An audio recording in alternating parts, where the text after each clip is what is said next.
Magandang gabi po sa inyong lahat. Saan po nakasentro ang inyong kaligayahan?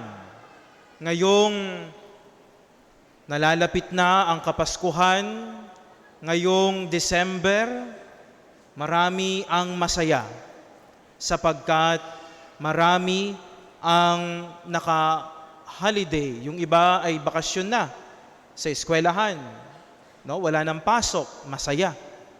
Yung iba, naki-Christmas party na, masaya din. Nag-exchange gift. At yung iba naman ay nagbabakasyon kung saan-saan. At ang buwan ng Disyembre sa ating lahat ay masayang buwan sapagkat maraming mga bagay-bagay na pwede tayong magbigay ng panahon para sa sarili, magbigay ng relaxation at magsaya sa bawat isa. Pero ang tanong, bakit nga ba tayo nagsisiya tuwing darating ang Pasko? Ano ba talaga ang dahilan ng ating kagalakan? Ngayon ay ikatlong linggo sa panahon ng Adbyento o Gaudete Sunday. Tayo ay dapat magsaya sapagkat malapit na ang pinakahihintay nating Kapaskuhan ng pagsilang ng ating Panginoon. Pero saan tayo itinutuon ng ating inang simbahan? Bukod sa mga iba't ibang klase ng dahilan kung bakit tayo para magsaya na nakikita natin sa mundo, itinutuon tayo ng inang simbahan na ang sentro o ang pinanghuhugutan ng dapat natin ng saya ay walang iba kundi si Kristo. Ang pinaghuhugutan natin ng ating kagalakan sa pang-araw-araw nating buhay, kahit hindi Pasko, kahit hindi December, kahit hindi panahon ng holidays, ay si Kristo. Kahit na sa gitna ng mga problema, suliranin sa buhay na ating nararanasan. Pagka si Kristo ang pinanghuhugutan natin, ang buhay natin ay talagang totoong masaya. Paano natin masasabi na talagang si Kristo ang nakasentro sa ating kasiyahan o siya ang pinaghuhugutan natin ng kasiyahan? Ito'y sa pamamagitan ng ating pagsusuri ng sarili, no?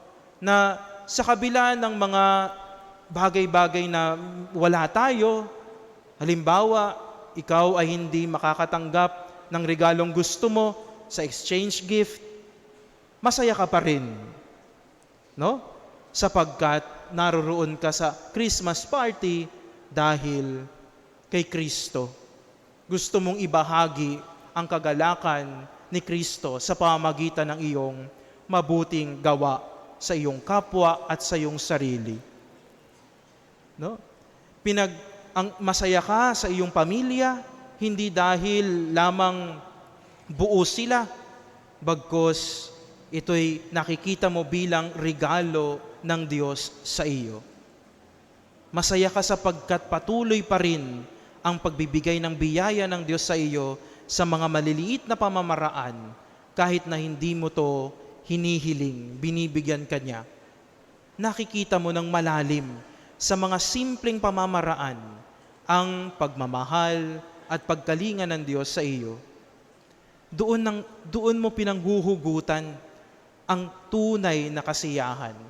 At sana tayong lahat na nananampalataya kay Jesus at nagmamahal sa Kanya, ating titingnan lagi ang buhay natin ay dapat nakasentro sa Kanya. At paano natin, pangalawa, malalaman na talagang nakasentro ang ating pagmamahal o ang ating kasiyahan sa Kanya? Kung pinipilit natin ang ating sarili na sundin ang kalooban ng Diyos. Kung ating pinipilit ang ating sarili, bakit kailangan pilitin? Sapagkat maraming pagkakataon na ayaw natin ang gusto ng Diyos sa buhay natin. Halimbawa, Sabi ng Diyos, mahalin mo ang iyong kaaway. Baka ang karamihan dito o ang iba dito sa atin, no? 5 taon na yung kaaway mo ay kaaway mo pa rin hanggang ngayon. Hindi mo man lang mabanggit sa dasal mo. Nagngingit-ngit ka pa rin sa galit kapag naiisip mo yung kaaway mo na iyon. Hindi mo man lang maipasa Diyos o maipagdasal. Bakit? Sapagkat masakit yung kanyang ginawa. Kailangan magantihan ko siya. Anong wish mo sa Pasko? Sana maging masama ang kanyang kahinatnan. Sana hindi ganun, mga kapatid. No? Sabi ng Diyos, mahalin mo ang iyong kaaway. Pero ano ang gagawin natin? Gagawin ko anong gusto ko. No? Sabi ng Diyos, umiwas sa mga tukso ng kasalanan. No?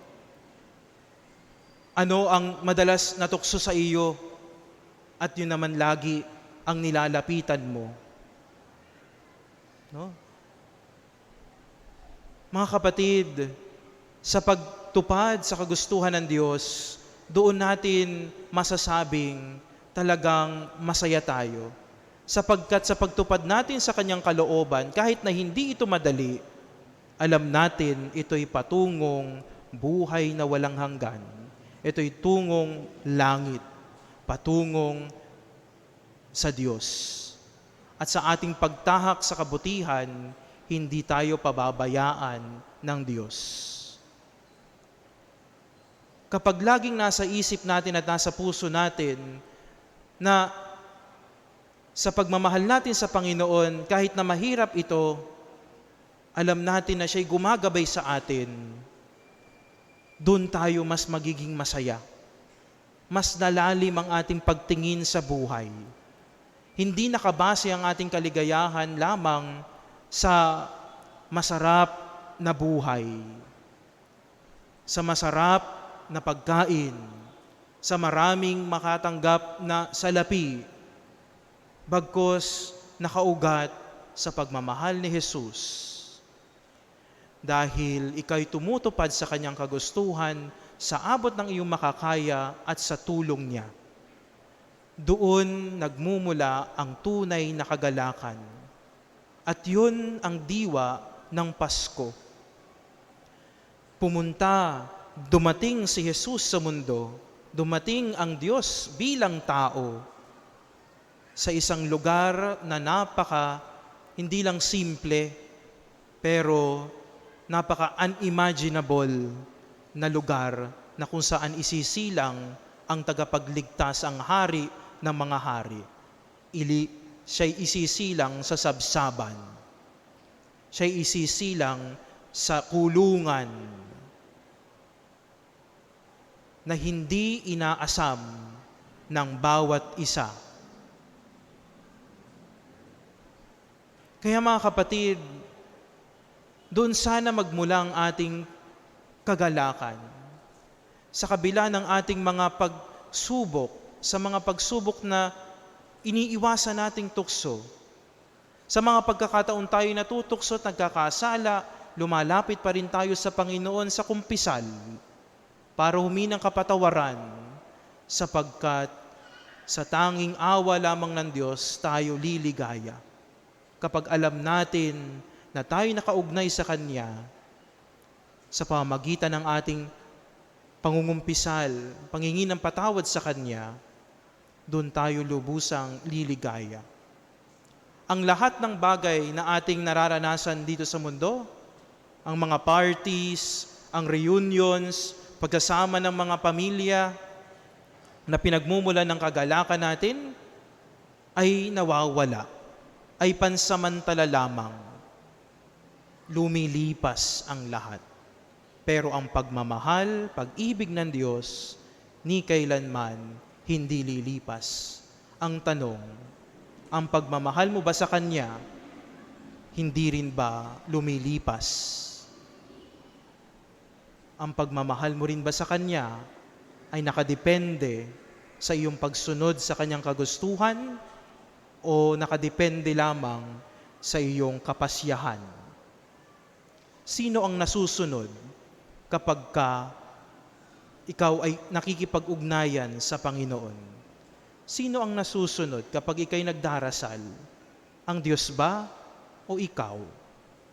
Sana mga kapatid, sa lahat ng ating pananalangin, sa ating pagpunta sa Panginoon, na ating sinasabing mahal, ang laging nasusunod ay ang kanyang kalooban. Maraming pagkakataon na hindi madali na tupdin ang kanyang kalooban, pero kapag tinupad natin ito, meron tayong saya na maiuhugot sapagkat ito'y galing sa Diyos. Alam natin, ito'y sa tama. No? Kaya mga minamahal na kapatid, sa pagpapatuloy ng pagnonobena natin, sa karangalan ng Mahal na Birheng Maria, dito sa simbang gabi na ito, tingnan natin at hindi lang tingnan, matuto tayo sa Mahal na Birheng Maria mismo sa kanyang pagtupad sa salita ng Diyos. Kung hindi niya sinabi sa anghel na matupad nawa ang mensahe ng Diyos sa akin, walang Pasko. No? Walang Kristo sapagkat ayaw niya ng kalooban ng Diyos. Mas gusto niya ang kalooban niya. Pero magpasalamat tayo sa Mahal na Birhen sapagkat siya'y nag-yes sa Panginoon. At matuto tayo sa Kanya na kahit na hindi niya alam, hindi niya maintindihan ang kalooban ng Diyos sa Kanya, ay tinupad niya pa rin ito. Hilingin natin sa Mahal na Birhen na turuan niya tayong tumupad sa salita ng Diyos araw-araw. Ngayong ating narinig ang kanyang salita, pasalamatan natin ang Panginoon sapagkat inuudyukan niya tayo na lumapit sa Kanya at maging maligaya kasama siya. Na ang lahat ng bagay dito sa mundo ay lilipas, pero ang kanyang pag-ibig ni kailanman hindi lilipas. Mamaya, tatanggapin natin ang katawan at dugo ni Jesus sa banal na Eucharistia. Sabihin nawa natin sa Kanya, Panginoon, alam kong mahal mo ako. Alam kong ang pagmamahal mo ay hindi lilipas. Palakasin mo ako sa aking pagmamahal sa iyo na sana ay hindi rin lumipas. Sana hindi rin ako magsawang mahalin ka kahit na labag sa aking kalooban ang iyong kalooban.